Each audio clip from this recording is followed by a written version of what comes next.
नमस्कार, प्रणाम। आप लोगों को छठ पूजा की हार्दिक शुभकामनाएँ। तो क्या आपको पता है छठ पूजा क्यों मनाया जाता है? छठ पूजा की कथा क्या है?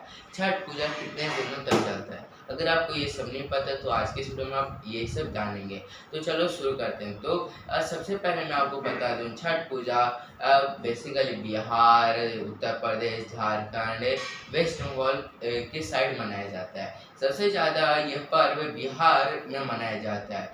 इस तरह आप मान सकते हो कि बिहार का प्रमुख मतलब कि बहुत ही प्रमुख त्योहार कौन है? छठ पूजा है। तो छठ पूजा की क्या आपको पता है कथा क्या है? कि छठ पूजा की कथा क्या है? तो यही तो चलो शुरू करते हैं। हम लोग जानते हैं कि छठ पूजा की कथा क्या है। तो छठ पूजा की अनेक कथा है। तो ये बहुत ही प्रसिद्ध कथा है कि जब राम जी ने जब रावण का वध किया था तो उनके ऊपर ब्रह्म हत्या का पाप चढ़ गया था। ब्रह्म हत्या मतलब होता है कि जैसे कि कोई भी इंसान अगर किसी ब्राह्मण के ऊपर ब्राह्मण का वध करता है तो उसके ऊपर क्या कि ब्रह्म हत्या का पाप चढ़ जाता है। तो उसी तरह राम जी ने भी रावण का वध किया था। तो रावण एक ब्राह्मण था तो राम जी पर भी क्या कि ब्रह्म हत्या का पाप चढ़ गया। उसके बाद जब वो अपने सीता माता के साथ जब वापस लौटे अयोध्या तो क्या कि वो अब अनेक ऋषि मुनि से मिले कि अब इसके समाधान क्या है कि जब उनके ऊपर ब्रह्म हत्या का पाप चढ़ गया तो इसका समाधान क्या है। तो ये जब अनेक ऋषि मुनि ने यह बताया कि आप छठ पूजा कीजिए। छठ पूजा में आप मतलब कि छठ पूजा आप कीजिए, सलाह दिया था ऋषि मुनि ने किसको? राम जी को। तब राम जी और सीता माता ने मिलकर छठ पूजा की। उसके बाद ये जो त्योहार छठ पूजा है वो बहुत ही प्रसिद्धि के साथ अब तक मनाया जाता है।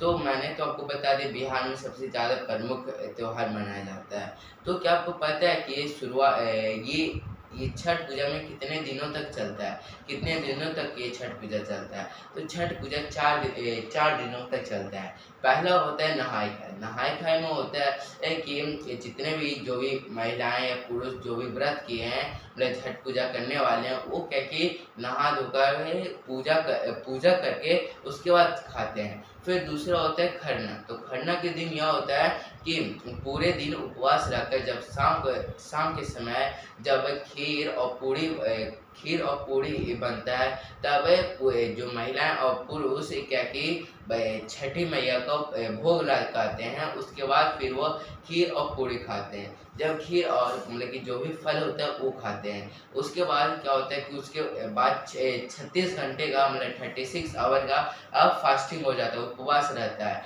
जिसमें जो अगला दिन मतलब तीसरा दिन होता है वो पूरा उनका पूरा भूखा रहना पड़ता है। न अन्न ग्रहण करना होता है, ना ही कुछ फल मतलब कि खाना खाना होता है। उसके बाद फिर क्या कि पूरा दिन हो गया। उस दिन होता है कि ये जो छठ पूजा का एक प्रसिद्ध जो बोल सकते हो प्रसाद वो ठेकुआ है, जिसको हमारे यहाँ टिकरी के नाम से जाना जाता है। ये बहुत ही प्रसिद्ध मतलब कि बहुत ही मुख्य प्रसाद है छठ पूजा में। तो ये पूरा इसी दिन बनाया जाता है। उसके बाद शाम के समय जब सभी पुरुष और जो महिलाएं जो भी व्रत कर रहे हैं वो तैयार होकर सीधा अर्घ देने के लिए जाते हैं कहाँ? नदी में या फिर कोई तालाब में।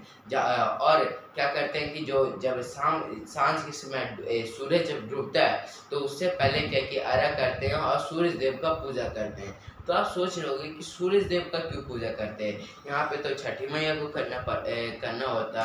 तो इसलिए करते हैं क्योंकि जो छठी मैया है वो किसकी बहन है? सूरज देव की बहन है। इसलिए क्या कि सूरज देव को भी क्या कि पूजा किया जाता है। तो जब सूरज देव को भी पूजा किया जाता है उसके बाद जब सांझ के समय जब पूजा हो जाता है उसके बाद फिर जब सुबह होता है मतलब कि सुबह जब सूरज निकलता है तो जब सूरज निकलते समय उनका पूजा किया जाता है। मतलब सूरज डूबते समय भी पूजा करना है और सूरज निकलते समय पूजा करना है।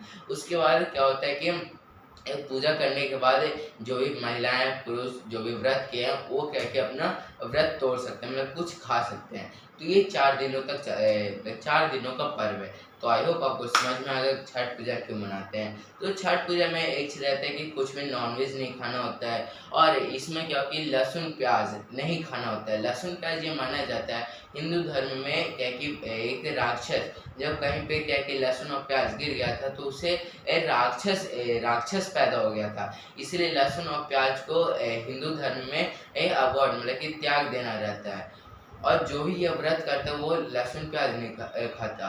तो पूरे साल में ये 2 बार मनाए जाते हैं, मतलब कि जो आज अभी क्या है कि कार्तिक मास का छठ पूजा मनाया जाता है, तो आई होप मनाया जा रहा है, तो आई होप आपको समझ में आएगा। तो ये वीडियो अगर आपको समझ में आई हो, मतलब कि अगर कुछ समझ में नहीं आएगा तो कमेंट बॉक्स में पूछ लीजिएगा। तो अगर आप कुछ समझ में अगर नया जानकारी मिले तो लाइक शेयर और सब्सक्राइब करना मत भूलिएगा। मैं मिलूंगा आपसे नेक्स्ट मोमेंट को नेक्स्ट इंटरेस्टिंग टॉपिक के साथ। तब तक के लिए थैंक यू भाई, आप लोगों को फिर से छठ पूजा की हार्दिक शुभकामनाएं।